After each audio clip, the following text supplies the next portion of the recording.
Last week, the state said that it generated $45 million so far in marijuana taxes and licensing. Some of that money will now fund a clinical trial studying how marijuana might help veterans suffering from PTSD. One veteran who knows the benefits of cannabis says they can't start that soon enough.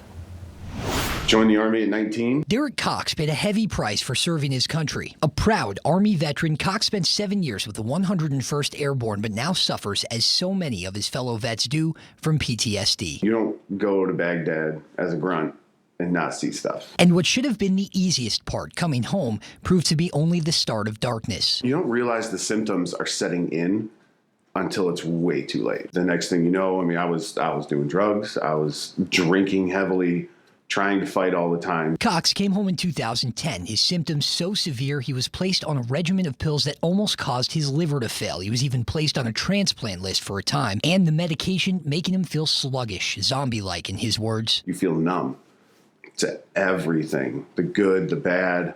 Nothing makes you happy anymore. Cox struggled that way for almost 10 years, until a few months ago, when the state of Michigan opened recreational marijuana sales. Cox, with a little coaxing, gave it a try, and it worked immediately. This has only been a couple months for you. Yeah, and I've been able to come off antidepressants. I've been able to only use my muscle relaxers or pain meds in a severe thing. It's not a cure-all, but it is a much better help than any pills that I've been on. And Cox has high hopes that other veterans might soon be saying the same. Over the next 2 years, Michigan's marijuana regulatory agency will spend $40 million in marijuana revenue on a clinical study to track the effects of cannabis on veterans with PTSD. Cox says he already knows what they'll find. It's helped me calm down. It's helped me listen to my wife to just say, honey, it was just the ice maker. It was just the dryer turning off. I'd rather sit here and laugh like an idiot or go to sleep than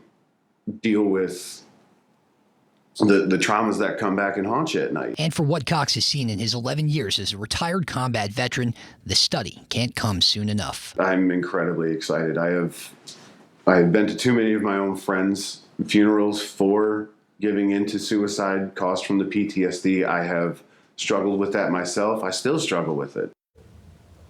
And of course, we also want to make everyone aware that that is the suicide prevention hotline number at the bottom of your screen. If you know someone or you yourself need help.